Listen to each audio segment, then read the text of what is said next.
Shalom, selamat datang Bapak Ibu Saudara-saudari yang dikasihi Tuhan di ibadah raya GSKI Pluit. Jika Bapak Ibu baru mengunjungi channel ini, kami akan sangat bersuka cita apabila Bapak Ibu berkenan untuk subscribe channel ini dan mengaktifkan lonceng notifikasinya. Dan juga jangan lupa like video ini dan share kepada teman-teman dan keluarga agar mereka juga dapat menerima berkat dari konten-konten yang kami tayangkan di channel ini. Bapak Ibu, kita akan mengawali ibadah ini dengan doa. Mari kita berdoa. Bapa di dalam surga, terima kasih karena kami dapat kembali beribadah kepadamu, sekalipun kami ada di tempat yang berbeda. Namun, itu semua tidak menghalangi hati kami untuk datang kepadamu Tuhan. Bapa, sertai ibadah ini dari awal hingga akhirnya. Urapi semua pelayan-Mu yang melayani dalam ibadah ini. Berkati mereka dan biarlah apa yang mereka lakukan, boleh mereka lakukan sepenuh hati untuk kemuliaan nama-Mu. Bapa, sertai ibadah ini dari awal hingga akhirnya. Biarlah ibadah ini boleh menjadi ibadah yang berkenan kepadamu, menyukakan hati-Mu, dan memberkati kami semua yang mengikutinya. Terima kasih Bapa, kami mau mengawali ibadah ini di dalam nama Tuhan kami, Yesus Kristus. Amin. Selamat beribadah Bapak Ibu, Tuhan memberkati.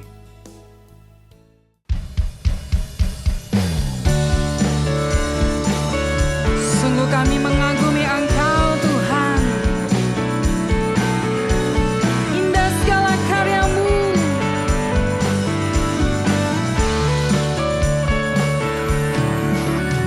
Dalam rembulan dan cahaya mentari, di gelap badai yang indahnya pelangi.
Bapa,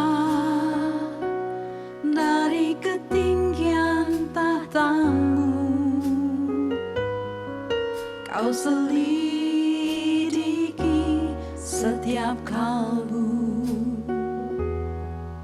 pada semua insan di bumi. Kau yang menguji. Bapa, aku sungguh merindukan menjadi anak Kiranya Roh Kudus kesukaan, menolong setiap kami. seperti simfoni yang Amin merdu Tuhan. di hadapan. Angkat hatimu bersama. Kiranya Engkau temukan di matamu aku berkenan di antara manusia. Itulah kehormatanku terindah dalam hidupku, kebahagiaan di hadiratmu. Bapa, aku sungguh merindukan. Bapa, aku sungguh merindukan menjadi anak kesukaan, seperti simfoni yang merdu di hadapanmu. Kiranya Engkau temukan di matamu aku berkenan di antara manusia.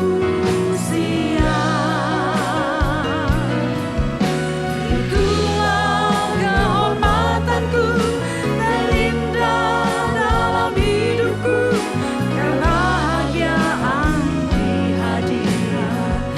Kiranya ya Tuhan, Engkau temukan ya Tuhanku, aku berkenan di antara sulit bahkan mustahil bagi kami Tuhan.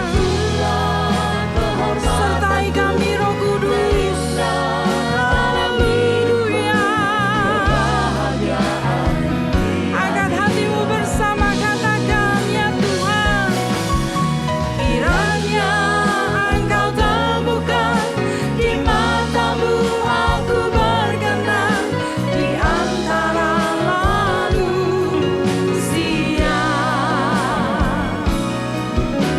Itulah kehormatanku terindah dalam hidupku, kebahagiaan di hati segenap hati.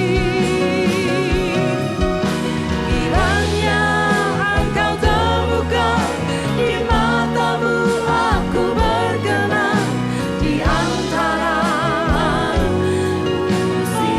Setiap kami ya Tuhan, itulah kehormatanku terindah dalam hidupku, kebahagiaan di hadirat, kebahagiaan, kebahagiaan di hadirat ya Tuhan, kebahagiaan di hadirat-Mu.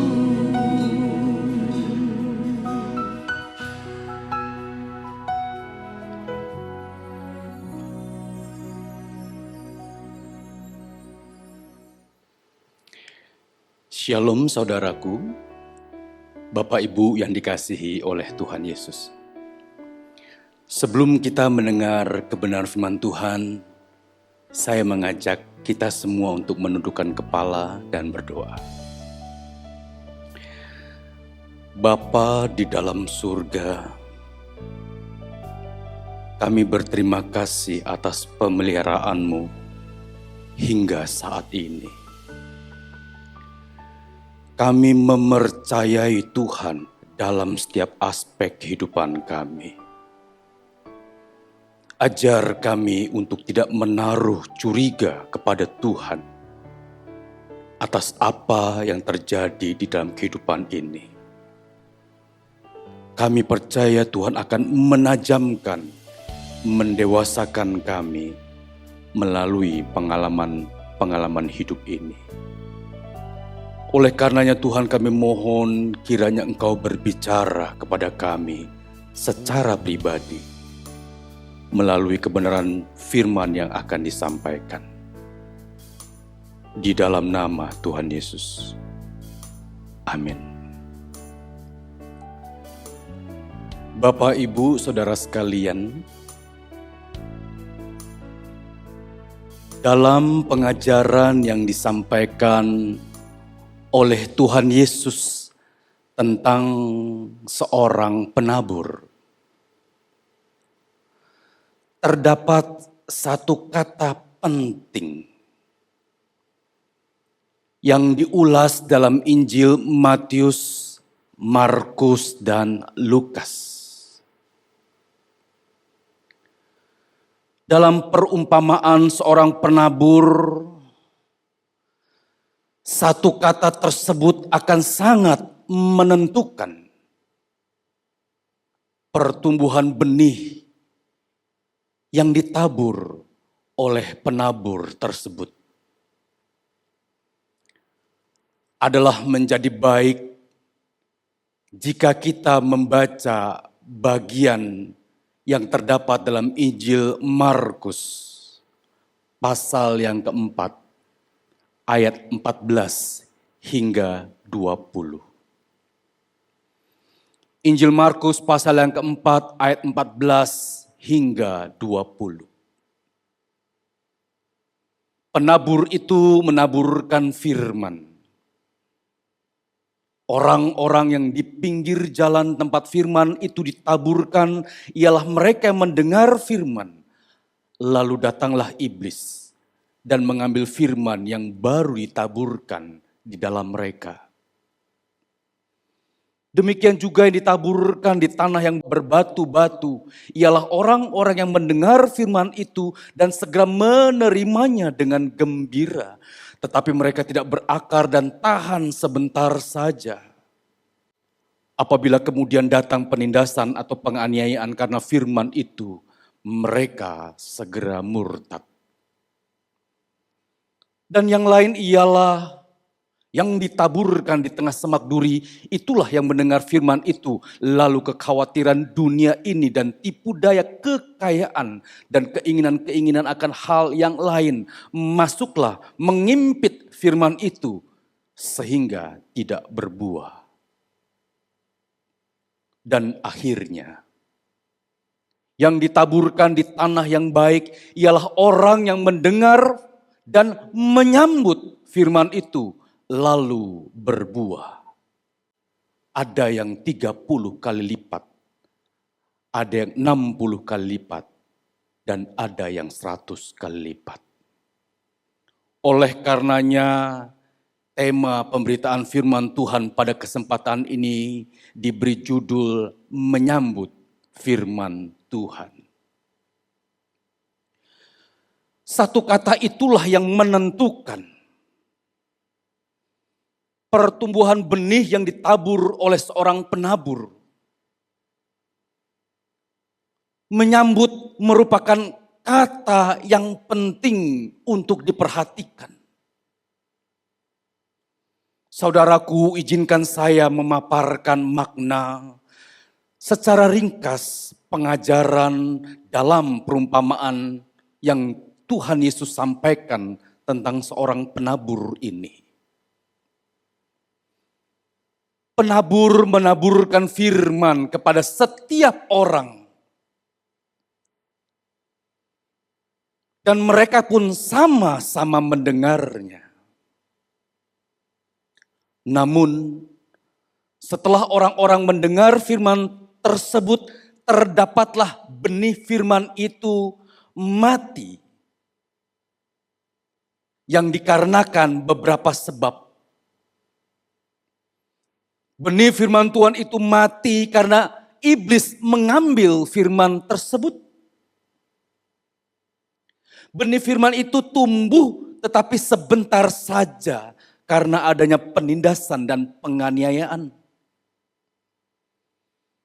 Ada pula kekhawatiran dunia, tipu daya kekayaan, serta keinginan-keinginan yang lain mematikan benih firman Tuhan tersebut. Akhirnya terdapat perilaku yang berbeda yang dilakukan oleh orang-orang tertentu. Yakni setelah mereka mendengar firman Tuhan, mereka menyambut lalu berbuah.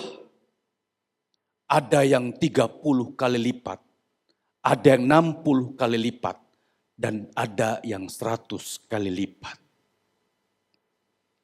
Perlu untuk kita ketahui bersama bahwa pelipat gandaan ini 30, 60, dan 100 kali lipat sama sekali tidak berbicara tentang pelipat gandaan dalam ranah jasmani. Saudaraku, dalam konteks umum, seorang petani, peladang, atau penabur pasti mengharapkan buah atau hasil dari apa yang telah ia tanam. Hasil dari apa yang telah ia tabur atau ia usahakan. Sejajar dengan hal tersebut,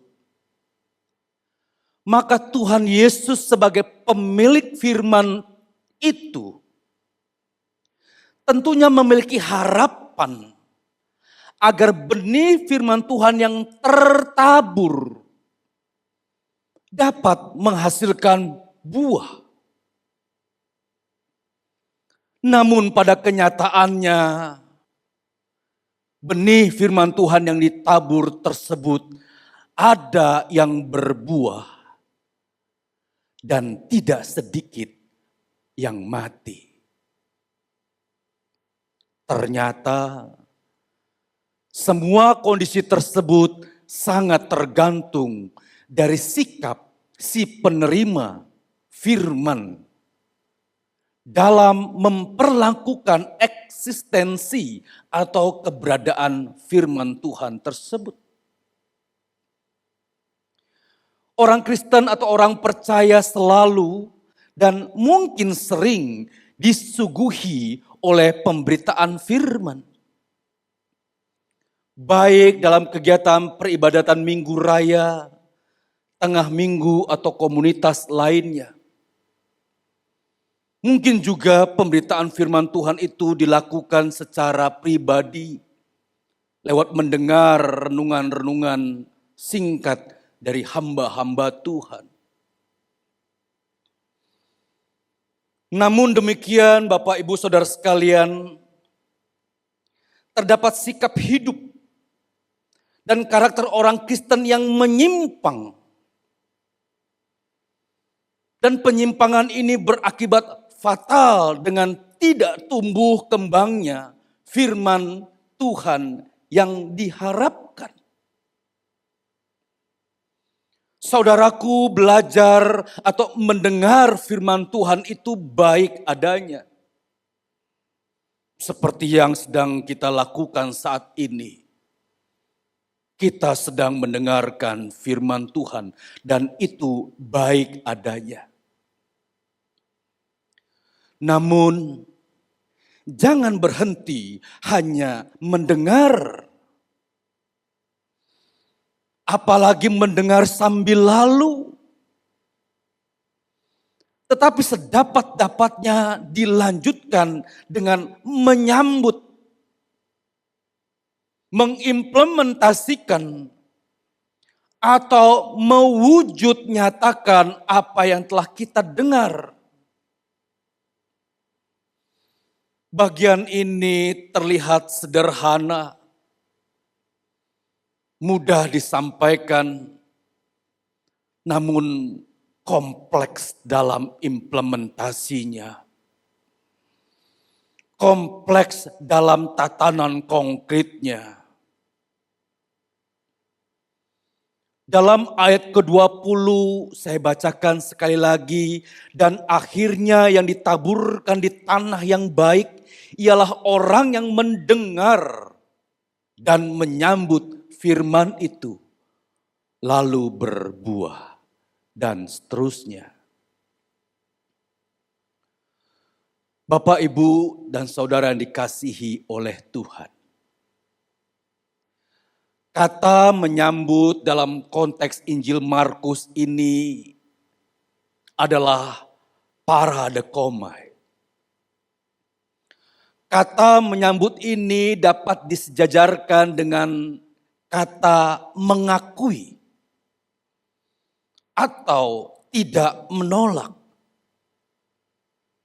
Jadi kata menyambut ini dapat disejajarkan dengan kata mengakui atau tidak menolak.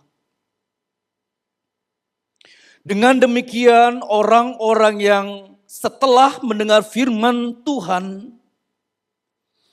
harus dilanjutkan dengan menyambut firman itu. Dengan mengakui firman itu. Dengan tidak menolak firman itu. Tentunya pengakuan ini bukan berarti kita langsung menolak apa yang disampaikan oleh kebenaran firman Tuhan tersebut. Bukan juga diwakilkan dengan kata amin. Amin. Lalu dikategorikan kata amin itu adalah sebuah pengakuan.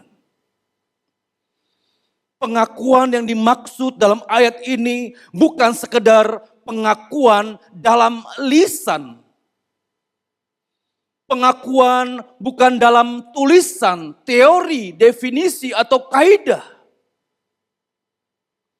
Tapi ketika kita mendengar firman Tuhan, lalu kita mengakui, memberi pengakuan kepada firman itu dalam konteks yang konkret.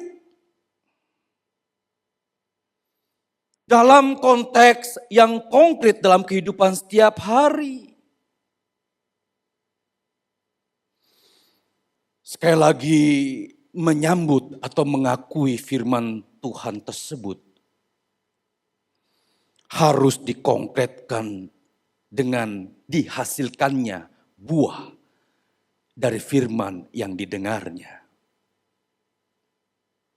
Saya percaya kita telah banyak mendengar kalimat-kalimat firman Allah.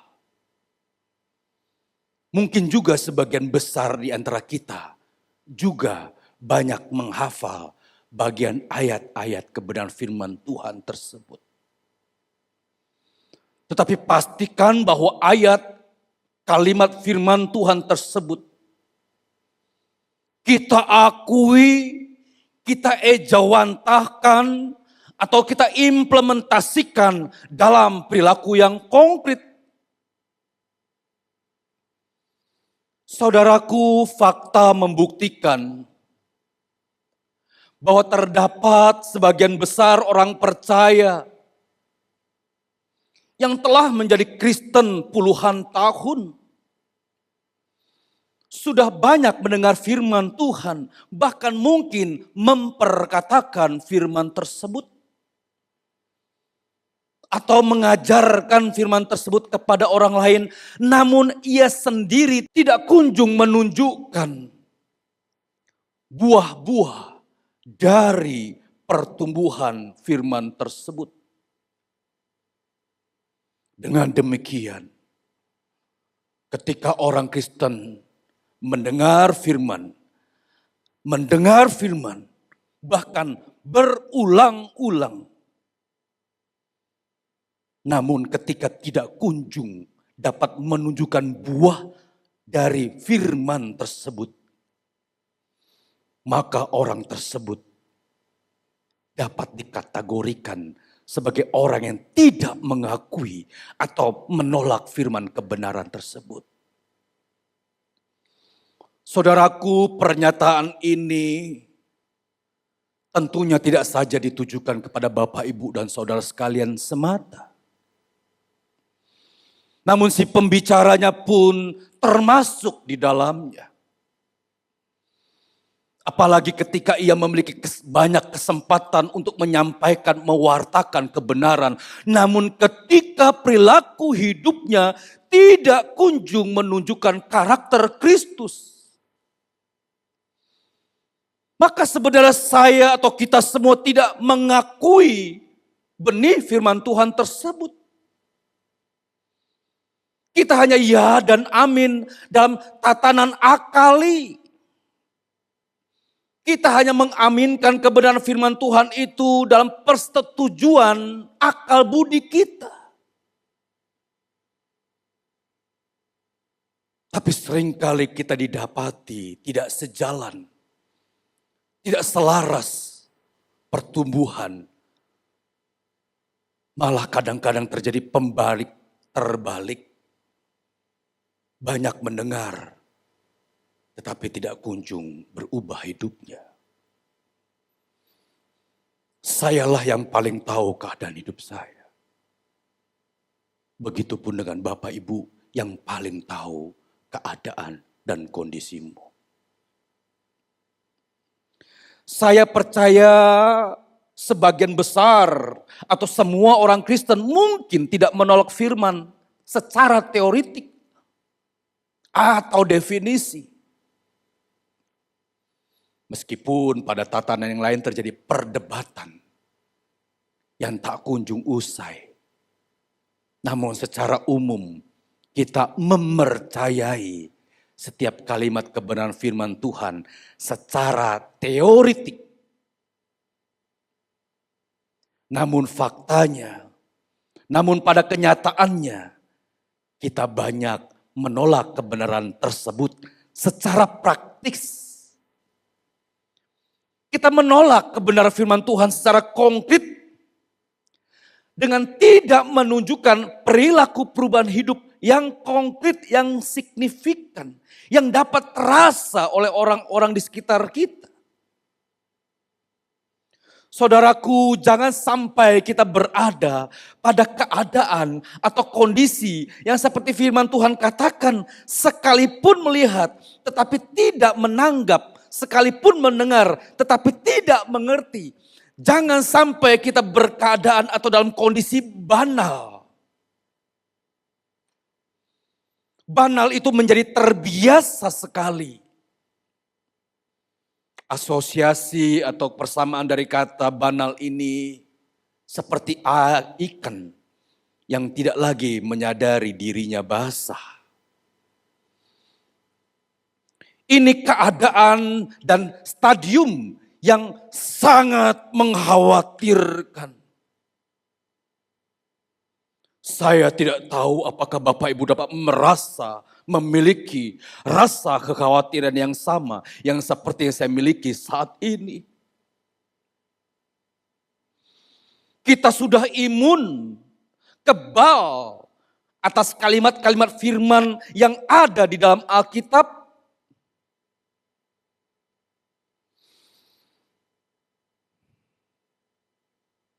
Saudara sekalian, kiranya Tuhan menjauhkan kita dari keadaan ini.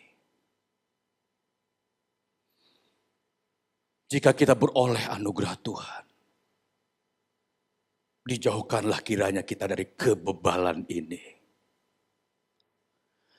Jadi ketika firman Tuhan ditaburkan, sekeras apapun, itu kebenaran bukan buat siapa-siapa. Kebenaran itu buat kita.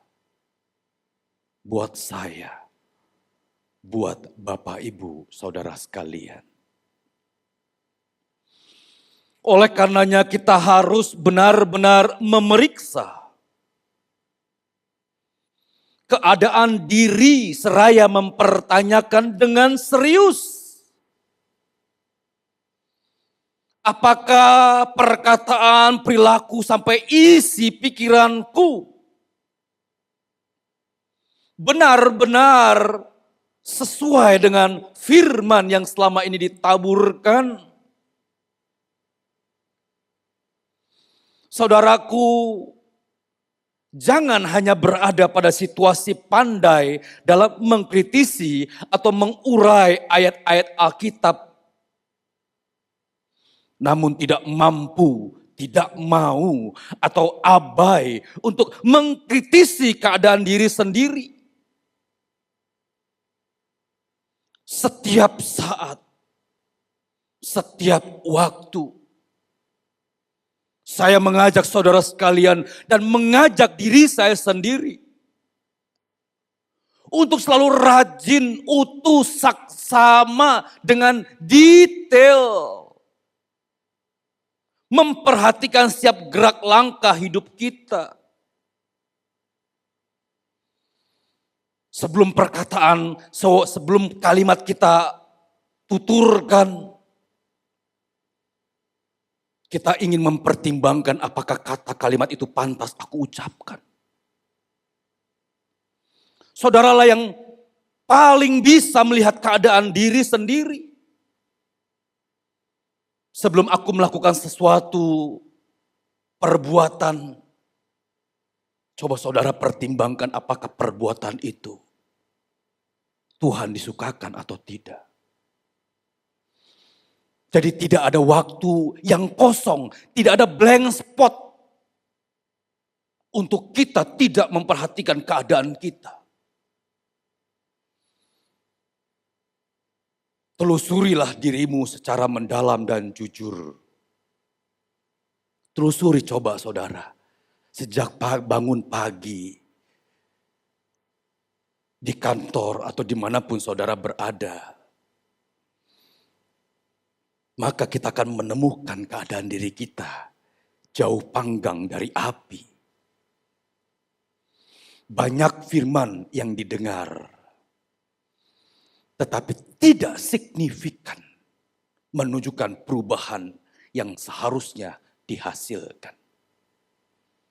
Sekali lagi, kita sendirilah yang paling tahu keadaan, karakter, perilaku hidup kita. Saudara sekalian yang dikasihi oleh Tuhan. Jika saat ini kita masih memiliki waktu untuk mendengarkan firman Tuhan. Saat ini. Puji Tuhan. Artinya Tuhan masih memberikan kesempatan kepada kita. Untuk berubah. Untuk berbuah. Serta kunjung seperti Kristus Yesus. Jangan pernah menyia-nyiakan kesempatan yang tidak akan pernah terulang kembali. Begitu kesempatan hilang, dia tidak akan pernah kembali lagi. Hidup ini adalah kesempatan satu-satunya untuk membangun persahabatan dengan Tuhan. Kapan? Saat ini. Oleh karenanya firman Tuhan sekali lagi menasihati kita ulang berulang. Perhatikan hidupmu dengan saksama. Jangan pernah menyia-nyiakan kesempatan yang tidak pernah terulang kembali ini. Dalam satu kesempatan pengajaran, Tuhan Yesus menyampaikan perumpamaan pohon ara yang tidak berbuah. Dalam Injil Lukas 13 ayat 6 hingga yang ke-9. Apa pasalnya? Pohon ara itu tumbuh di pekarangan kebun anggur. Dan sudah 3 tahun ia ada di sana. Namun tidak menunjukkan buah sama sekali. Berada di tengah kebun anggur sudah 3 tahun. Tumbuh itu menyerap mineral-mineral yang ada di kebun anggur itu namun tidak berbuah. Lalu Tuhan Yesus berkata, tebanglah pohon ara itu. Untuk apa ia hidup di tanah dengan percuma? Bapak, Ibu, Saudara sekalian, kita mengamini bahwa Allah adalah Allah yang penuh kasih. Allah yang sabar. Amin, amin. Namun, jangan lupa bahwa Allah semesta alam adalah Allah yang tertib.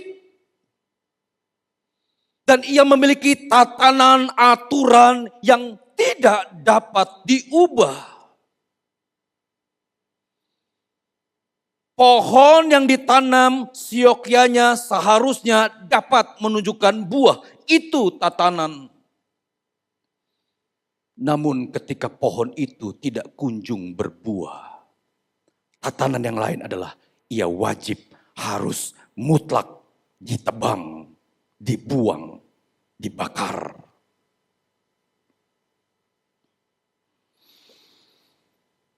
Allah ingin agar benih-benih firman yang ia berikan kepada kita dapat direspon untuk ditumbuh kembangkan secara maksimal. Jangan sampai kematian anak Allah dalam hidup kita menjadi percuma. Ketika kita didapati tidak kunjung memiliki keserupaan dengan Tuhan Yesus. Sekali lagi izinkan saya mengajak Bapak, Ibu, dan saya sendiri untuk sejenak memperhatikan perilaku hidup dengan saksama.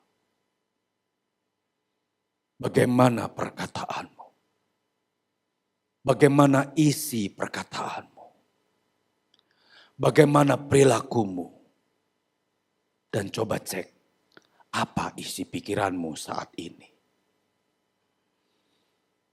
Saudaraku, orang Kristen atau orang percaya yang berbuah lebat.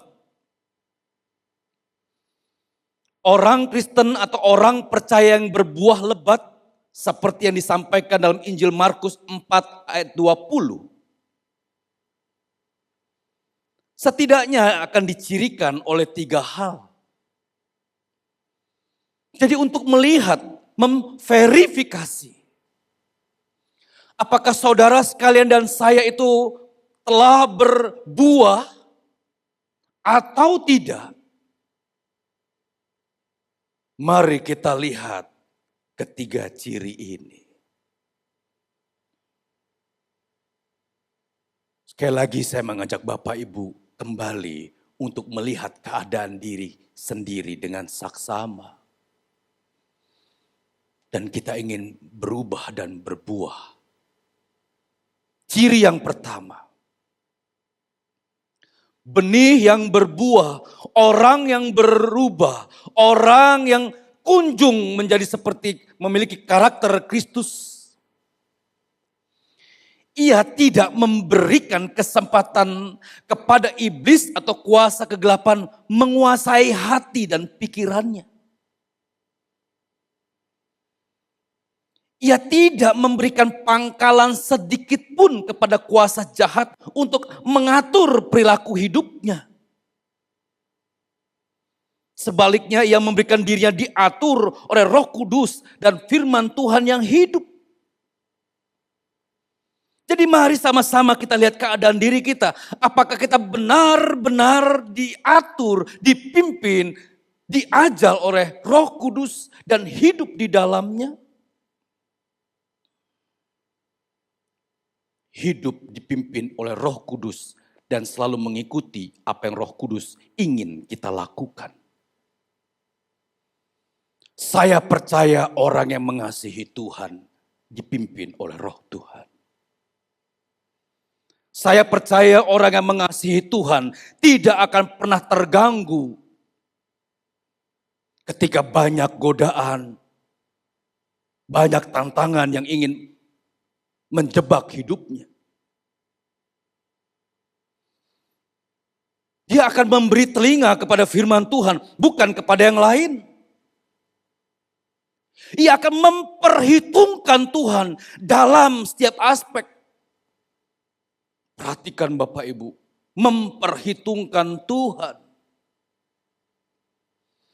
Jadi ketika engkau menaikkan doa, engkau tidak perlu lagi memperhitungkan siapa yang melihat engkau. Siapa yang mencatat daftar hadir doa pagi. Tetapi engkau benar-benar langsung terkoneksi, terhubung dengan Tuhan. Saudaraku, camkan satu hal berikut ini. Orang yang memperhitungkan Tuhan akan juga diperhitungkan oleh manusia. Tetapi ketika orang memberikan fokus arah untuk mendapat pengakuan, perhitungan dari manusia, ia telah luncas. Tidak tepat sasaran. Ia hanya ingin mendapat pengakuan dari manusia. Dan Tuhan tersinggung dengan kondisi demikian. Oleh karenanya jadikan Tuhan satu-satunya standar untuk engkau berbicara. Jadikan Tuhan satu-satunya standar perilaku hidupmu. Dan biasanya ketika orang benar-benar memperhitungkan Tuhan, saudara pasti diperhitungkan oleh manusia.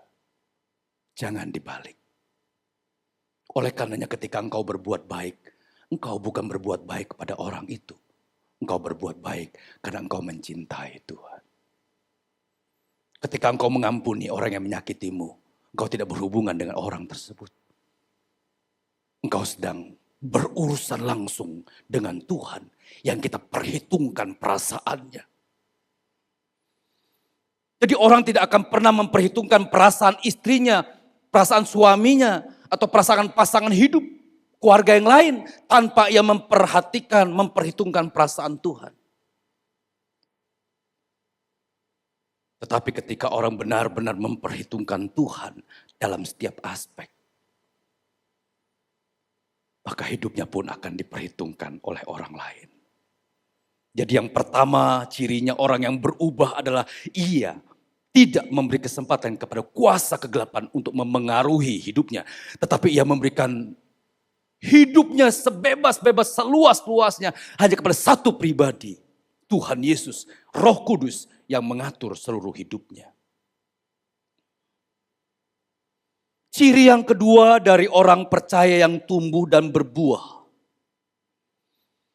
Ditandai dengan tidak terganggunya ia dengan segala penindasan dan penganiayaan.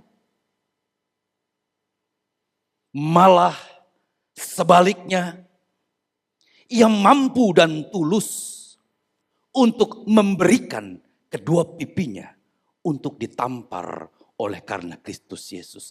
Karena cintanya kepada Tuhan Yesus Kristus.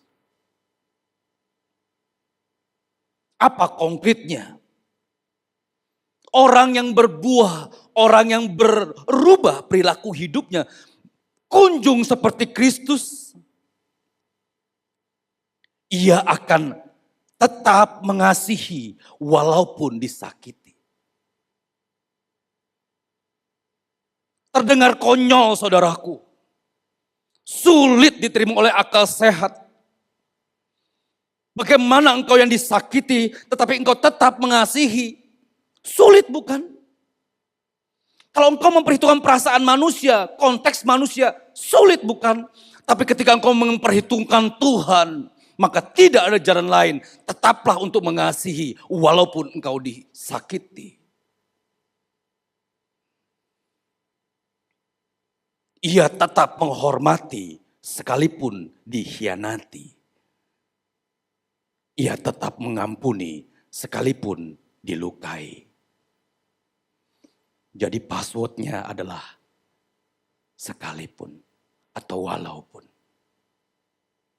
Kasih penghormatan, kasih setia engkau tidak berubah. Penghormatanmu, rasa pengasihanmu kepada orang lain mengasihi tidak berubah. Sekalipun respon orang tersebut berbeda dengan kenyataan, tidak masalah. Karena engkau memberi diri dipimpin oleh Roh Tuhan, Roh Kudus. Maka Tuhan Yesus adalah satu-satunya pribadi yang harus diperhitungkan. Sekali lagi saya mengajak Bapak Ibu untuk memeriksa keadaan diri. Bagaimana keadaanmu saat ini? Ciri yang ketiga. Ciri yang ketiga, orang percaya tumbuh dan berbuah. Itu ditandai tidak khawatir dengan apapun yang terjadi di dalam hidupnya. Tidak khawatir. Gampang diucapkan saudara. Lihat saja sekarang kita masih hidup di tengah wabah pandemi COVID-19 yang kurvanya belum turun. Sebagai bentuk tanggung jawab kita, Gereja Suara Kebenaran Injil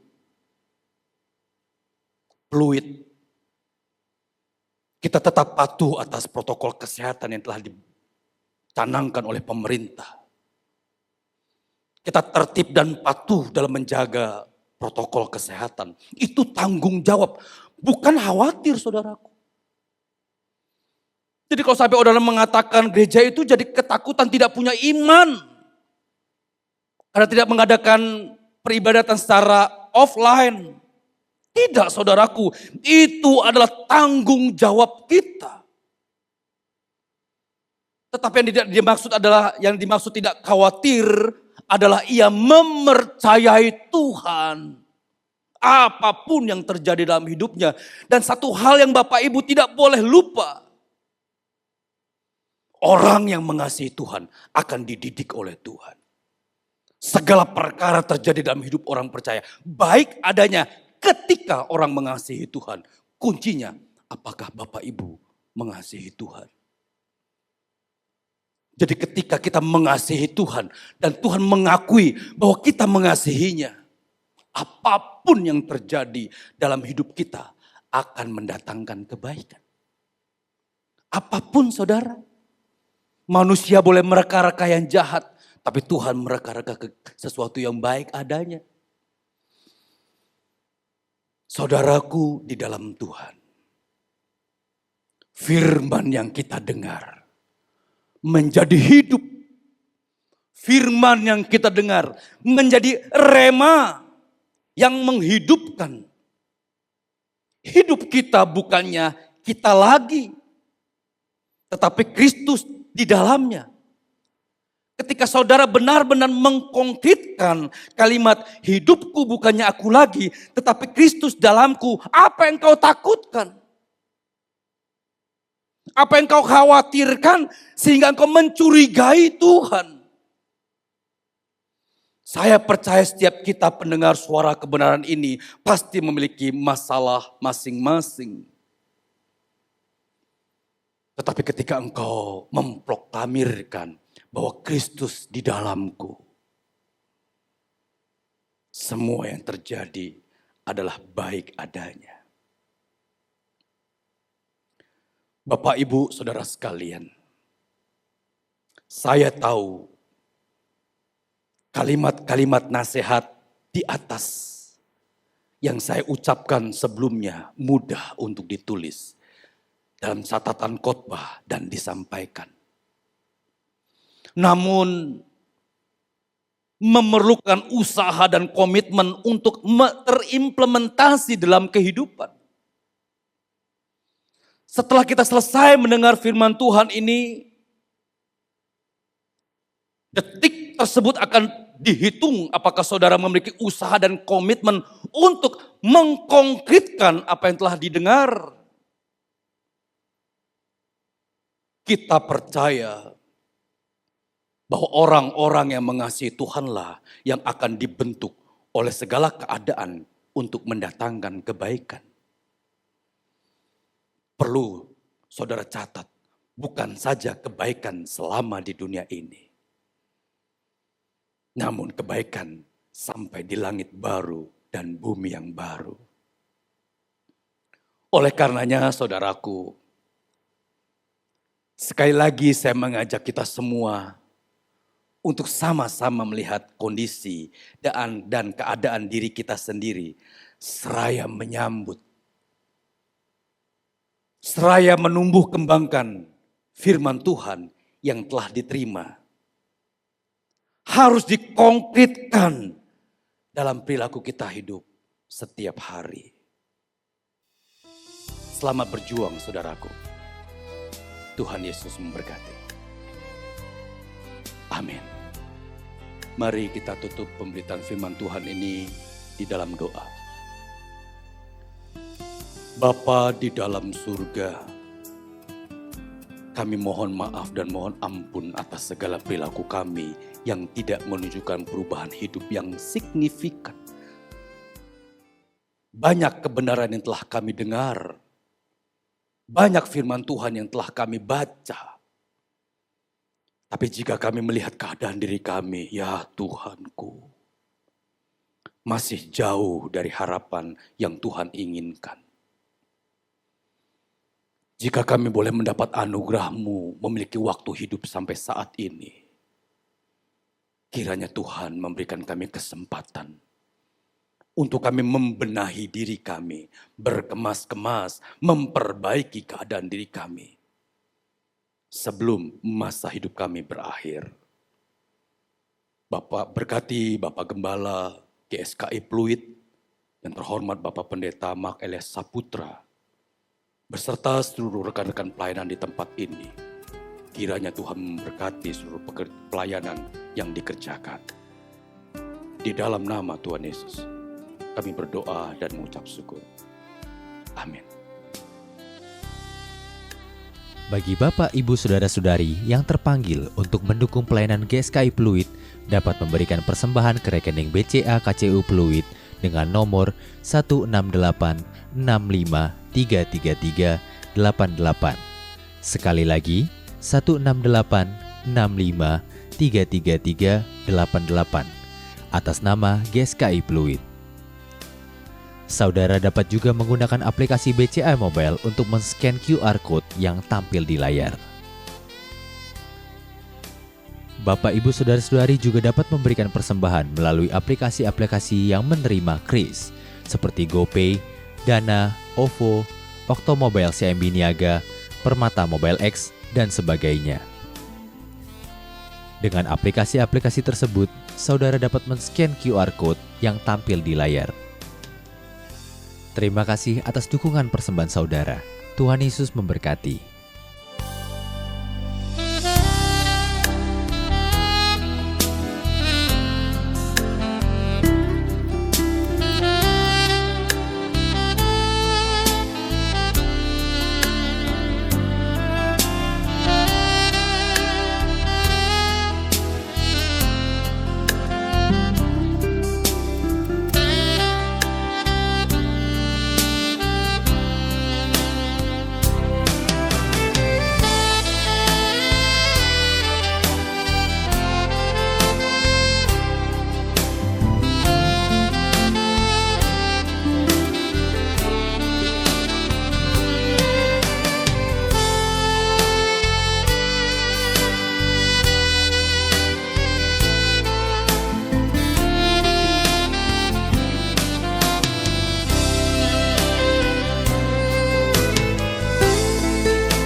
Bapak Ibu yang terkasih dalam Tuhan Yesus Kristus, kita telah tiba di akhir ibadah ini.